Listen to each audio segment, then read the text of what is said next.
तो एस्पेक्ट है जिसमें कई सारे घर टीम के साथ कोऑपरेट नहीं करते हैं।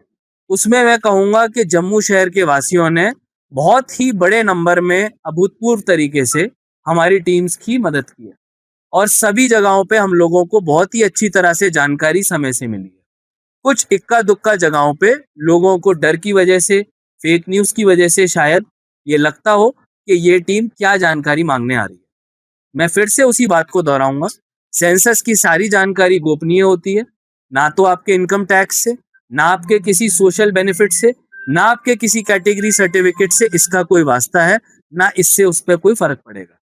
आप ये जानकारी केवल और केवल सरकार की प्लानिंग के लिए दे रहे हैं। आप इस जानकारी को सच्चे तरीके से और समय पे दे दीजिए। अभी आने वाले 10 दिनों में गर्मी है, बहुत धूप है, हमारे एन्यूमरेटर सड़कों पे जाएंगे। अगर आपकी जो घर है वो हमारे साथ कोऑपरेट करेंगे तो ये कार्रवाई हम जल्द से जल्द पूरी करेंगे और इससे जम्मू शहर अपने सेंसस को सक्सेसफुली पूरा करेगा। इसी के साथ मैं अपनी बात खत्म करता हूँ। धन्यवाद। यादव साहब, मुझे एक क्वेश्चन है सर। राजेंद्र, माइग्रेंट्स का एक बहुत बड़ा इशू है कि वो कह रहे हैं कि हम जम्मू में रह रहे हैं मगर हमारा डेट ऑफ बर्थ और हमारा रहना कश्मीर का है। उनका किस तरह हो पाएगा सेंसस? किसी का भी घर यहाँ पर है तो उसको पानी का भी कनेक्शन चाहिए, बिजली का भी कनेक्शन चाहिए, सीवर कनेक्शन भी चाहिए। उसकी प्लानिंग कैसे होगी जब यही नहीं पता होगा कि कितने कच्चे घर हैं, कितने पक्के घर हैं, यहाँ पे कितने लोग रहते हैं किस किस घर में। तो ये जानकारी आप यहाँ पे जम्मू की जो जानकारी है जम्मू में दीजिए, जहाँ पे आपका पैतृक घर है या आप जहाँ के डेट ऑफ बर्थ वाले हैं वहां भी दे दीजिए।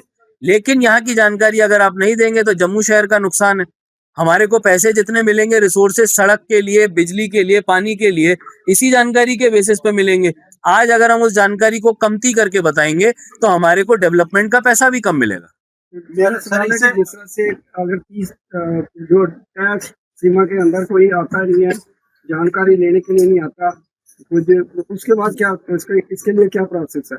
बिल्कुल 30 तारीख की डेडलाइन फुल एंड फाइनल है और तीन अटेम्प्ट हमारी टीमों को मारने हैं। मुझे लगता है सभी घरों में 2 अटेम्प्ट ऑलरेडी मार लिए गए हैं, तो अब तीसरे अटेम्प्ट की बारी है। इसीलिए हम लोग मीडिया के सामने आए हैं कि अब हम तीसरे अटेम्प्ट को भी जाया ना होने दें और लोगों को बोले हैं कि कृपा करके अपने यहाँ पे आए और अपनी जानकारी सेंसस टीम को 3 तारीख से अमरनाथ यात्रा शुरू हो रही है। इस बार पहली बार जो तवी रेलवे फ्रंट है वहां पे पंजीकरण की प्रोसीजर शुरू होगी। उससे कितना डेवलपमेंट मानते हो, टूरिज्म को कितना बूस्ट मिलेगा, कितना देखने बिल्कुल जिला प्रशासन के साथ हम लोग इसमें मिलके काम कर रहे हैं और ये एक अच्छा मौका होगा टूरिस्ट को एक इतने बड़े प्रोजेक्ट को दिखाने का और यहाँ पे टूरिज्म प्रमोट करने का। ऑलरेडी बोटिंग के, लाइट एंड साउंड शो के हम लोगों ने जो कार्रवाई थे वो पूरे कर दिए हैं और कोशिश है कि तवी आरती की जो हमारी टीम है रघुनाथ बाजार विकास परिषद, उनके साथ मिलके हम लोग इस बार आरती फिर से कराएंगे। समाज के अलग अलग लोग जुड़ के हमारे साथ आ रहे हैं, जैसे आज भी शनिवार है तो उधर शाम को एक भजन संध्या पिछले कुछ समय से लोग अपने लेवल पे करा रहे हैं। इसमें हम कोई अपनी तरफ से रिसोर्सेज नहीं देते, ना सरकार का कोई पैसा लगता है। तो ये एक अच्छा रिस्पॉन्स है जिससे कि कम्युनिटी खुद से इस तरह की एक्टिविटीज को ग्राउंड पे कर रही है और इससे यहाँ के रिलीजियस पिलग्रिमेज टूरिज्म को बढ़ावा मिलेगा और कोशिश रहेगी अमरनाथ यात्रा में एक अच्छा रिस्पॉन्स। हमारी कई लोगों से बात हुई है, कई एरियाज में मार्किंग की जा रही है। जैसे मैं एक एग्जांपल देता हूँ, CN85 मार्किंग की जा रही है जहाँ पे हमारे QRs लगे हुए हैं। लोगों के घरों में लोग आए नहीं हैं सेंसस की कवरेज के लिए, मतलब उनका डाटा लेने के लिए, मगर मार्किंग स्टेट पे लगी हुई है। क्या वजह मानते हैं इसकी? कई जगह से ऐसी कंप्लेंट आई इनिशियली और मार्किंग लग गई। मैं बताता हूँ, इनिशियली जो है टीम जाती है मार्किंग के लिए, एक मैप बनाना होता है, इसलिए वो नंबरिंग ऑफ हाउसेज करते हैं।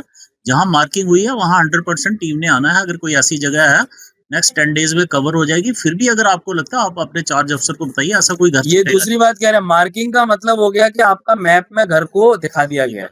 अब इसका मतलब है कि वहाँ टीम को आना है। जहाँ मार्किंग नहीं हुई है वहाँ मुश्किल है। खाली मार्किंग करिए, they have to visit. Marking पहला स्टेप होता है, दूसरा स्टेप होता है घर पे आके जानकारी लेना। सर अभी तक 2 टाइम मार्किंग करके चले गए। मार्किंग का मतलब है आपने वापस आना।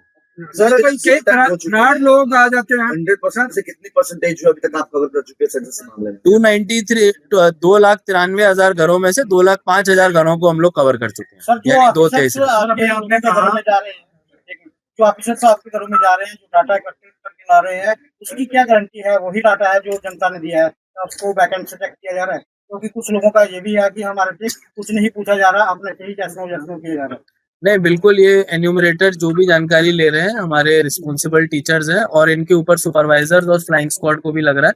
हमने एक हेल्पलाइन नंबर दिया है, जहां पे भी किसी को इस तरह की कंप्लेंट आती है आप प्लीज हमको बताएं, क्योंकि किसी भी डेटा को रिविजिट और रिव्यू किया जा सकता है। आपके अगर घर में आपको लगा आपका डेटा ठीक से नहीं लिया गया है, तो सुपरवाइजरों के नंबर वार्ड वाइज और ओवरऑल एक जेएमसी की हेल्पलाइन आज हम मीडिया से साझा कर देंगे। आप उस पर अपनी अब बात हमारे को बताइए, इमीडिएटली हमारी टीम आपको कॉन्टेक्ट सर इसमें ओबीसी का कॉलम जो है वो गायब है, ओबीसी कम्युनिटी इसको अपना नहीं रही है, अगर क्यों? ये जो भी फॉर्मेट है गवर्नमेंट की तरफ से आया है, कॉमन फॉर्मेट है। आगे जाके जब भी सेंसस में और डेटा मांगा जाएगा, जब पॉपुलेशन का नंबर आएगा जिसमें कि जनगणना है, क्योंकि ये केवल घरों की गणना है, इसमें केवल घरों का डेटा मांगा जा रहा है, तो इसमें जो हमको फॉर्मेट मिला है वही है। उसके बाद जब पॉपुलेशन का सेंसस होगा फरवरी के महीने में, उसके लिए आप इंतजार सर,